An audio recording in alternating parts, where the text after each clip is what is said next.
Have you ever been overwhelmed by thoughts like, everyone sings so much better than me, or the coaches are going to be intense, they're probably going to tell me that I have no business singing and that I'm never going to be a professional? Well, if you've had an experience like that, I want you to hang on to that feeling for a second. But first, I have to tell you, this episode was supposed to drop on Monday, but it's dropping a day late because Sunday night was the FIFA World Cup. And instead of recording the podcast like I had planned, I had the absolute pleasure and privilege of watching España beat Argentina right here in Madrid. Viva España! So it was a super late night for us, but it was super, super fun. And the energy in the city right now is absolutely incredible. There's so much excitement and pride. People were out in the streets partying after the game until probably 6 a.m. So there's tons of honking and loud noises. So I apologize for the delay, but I'm just having too much fun here and perhaps maybe too little sleep. Welcome to Your Passaggi Professor, a podcast for singers who want tools to bridge the gap between the hard skills we learn in music school and the soft skills we need to live focused, intentional lives. I'm your host, Sarah Neely, voice professor, director, and certified life coach. Each week, we'll talk about mindset, emotional regulation, boundaries, and more so you can navigate the passaggi of your life both on and off the stage. So, in a class or a young artist program, or really any kind of performance space, it's really easy to fall into a comparison trap or scarcity thoughts like everyone sings better than me, or that person's breath control is so amazing, I could never do that. And it's easy to get down on yourself about your singing, your technique, or the better whatever it is of the person next to you. And this is a really great example of scarcity mindset versus growth mindset. And this is a really important distinction and skill that I see lacking in a lot of singers, including in myself. And it's not just about singing. So many different things can pop up in a setting like this. It can be someone's technique or their voice or their body, their hairstyle, their clothing style. It's honestly endless, the things that your brain can come up with to compare and to have jealousy over. But here's the thing. You have to notice it first. You've got to catch it instead of spiraling. And when you catch it, you can turn it into a growth mindset by thinking of those things that you like or that you're jealous of in someone else. Turn it into something to aspire to or to gain inspiration from. Train your brain to look for specific actionable things that you can do to create that thing that you like in someone else. And obviously, you can't wish to be a certain person or to look exactly like them or sound exactly like them, but you can take time to sit with that emotion, breathe through it, get your prefrontal cortex brain back online instead of being stuck in overwhelm and in that feeling of jealousy. You can get specific about the things you actually do have control over changing. Do you admire their breath management? Can you go talk to them and ask them how they approach it, how they do it? If they do something specific that helps them achieve that result, see what you can do to cultivate that in yourself. Do you like their clothing style? Ask them where they shop. If you like the way they do their makeup, ask them what products they use or how they apply it. I highly recommend starting a conversation with someone about the things that you admire.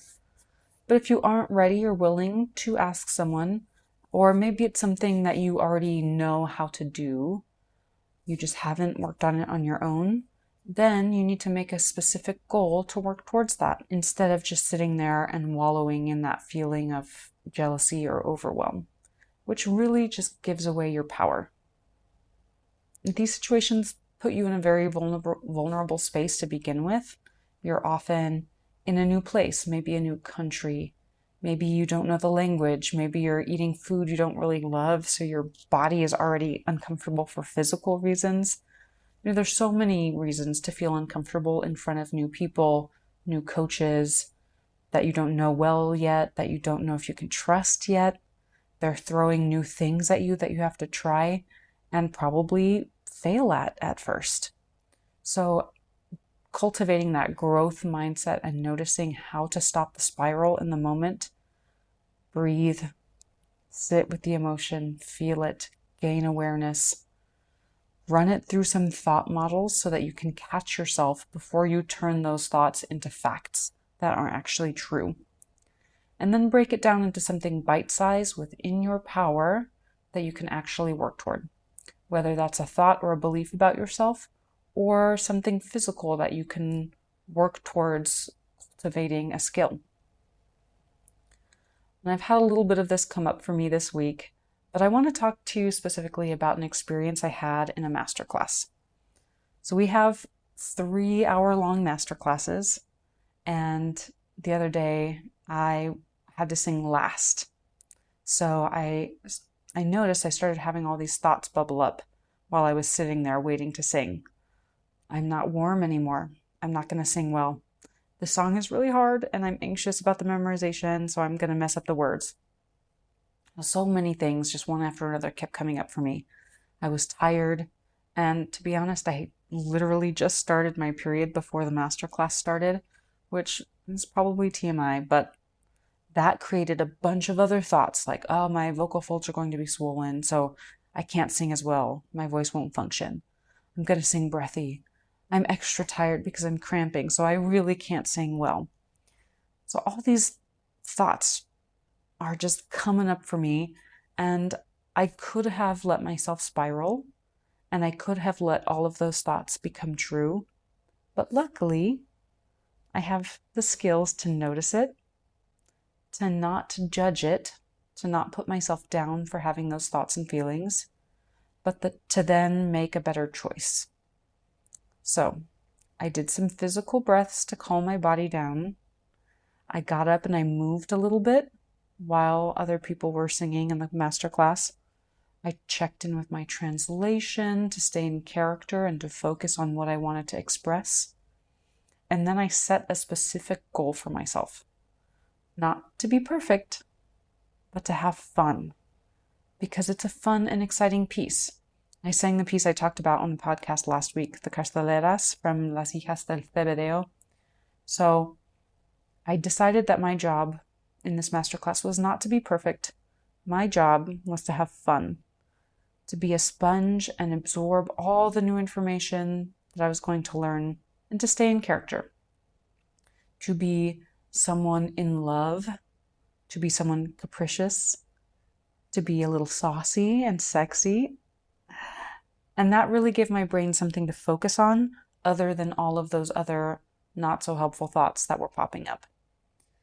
And even when I did notice myself thinking, oh, okay, shit, what's the next word? What's the next phrase? I didn't stay in that feeling of, oh my God, I don't know what's next. I was able to reconnect to those grounding words. In love, fun, saucy. And it worked. Of course, I didn't sing perfectly. I still have things in my technique I'm working on, and that's okay. But I truly enjoy singing, and I enjoy working on my voice and working on technique. And that's the whole point of being here in this program. And because I was able to stop my brain from catastrophizing in the moment, I honestly was able to sing pretty well, enjoy the masterclass, and learn a ton. So, back to that question I opened with. Has this ever happened to you?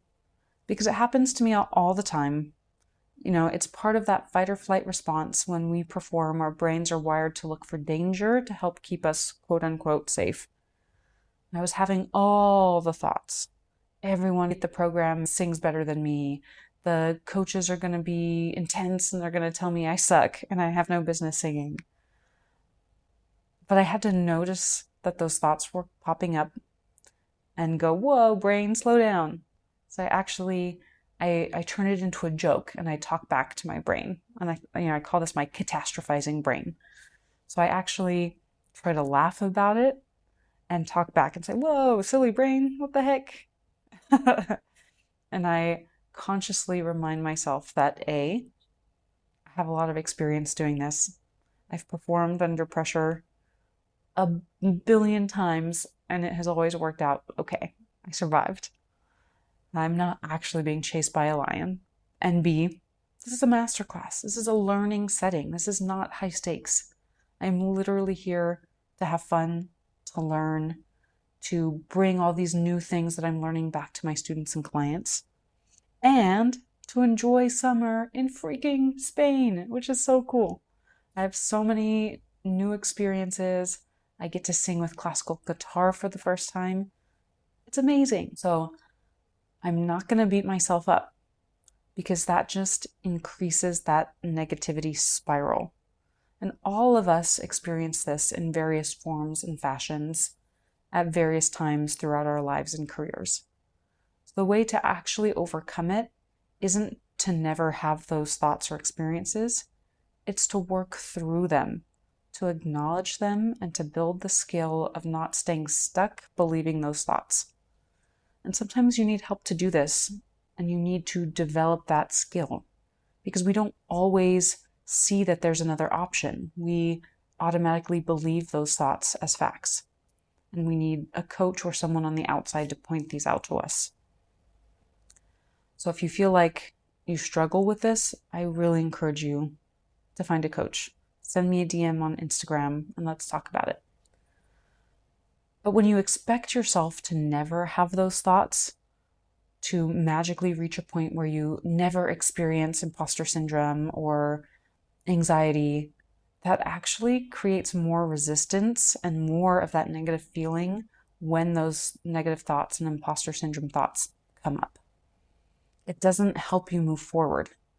It's the same with the jealousy that we were talking about at the beginning of this episode. If you're just sitting there feeling upset or down on yourself because you think someone is better than you, what is the actual result of that? Does it help you get better? Probably not. So you have to build awareness to notice that resulting vibration in your body when you feel those thoughts of jealousy or scarcity. I believe you will always get further, faster, and stronger if you can convert those negative feelings into inspiration, into gratitude, appreciation. Use the things that you admire in other people to help you grow from a place of abundance rather than a place of lack. If they can do it, you can do it too.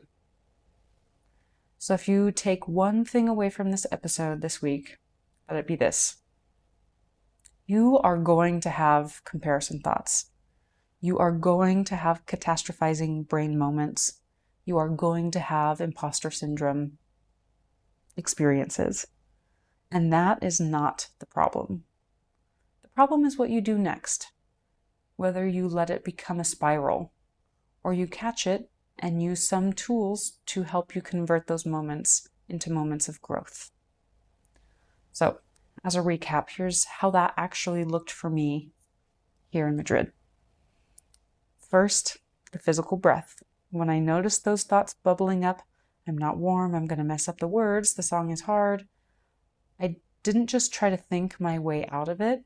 I did some physical breaths to calm my body back down. I got up, I moved, I stretched. That's the part that gets your prefrontal cortex back online so you're not stuck reacting from the panic. Second, I set a specific goal. Not to be perfect, but I set a feeling goal. My goal wasn't to sing perfectly. My goal was to have fun, to be a sponge, to soak everything up and to learn, and to stay in character. And then I set those character words: in love, capricious, saucy. And those words really helped my brain hang on to something and redirect it from those negative thoughts that were popping up. So that when something did go astray, I didn't panic and shut down. That's the framework. Notice the thought without judging it or without judging yourself for having it. Use a physical tool to get your brain back online, to get out of that panic and overwhelm, that fight or flight, right? And give yourself something specific and small to hold on to instead of the negative thoughts. It's not about never having the catastrophizing brain moment. It's about what you reach for when you notice it's happening. Sometimes you do this in the moment when you're performing, like I did this week. Sometimes this is a long-term process when you notice something that you're jealous of and turning it into inspiration and building a goal to work towards so that you too can do the thing that you're admiring in someone else. All right, friends, that's what I've got for you this week. I'll see you next time. Thank you so much for listening to Your Passage Professor with Sarah Neely. If you enjoyed this episode, please subscribe and leave a review wherever you listen. This really helps the podcast reach more singers just like you. And if you're ready to learn the life skills that smooth the passage of your life, you can follow me on Instagram at Sarah Singer's Mindset. There's a link in my bio where you can subscribe to my weekly newsletter and learn more about working with me. See you next time.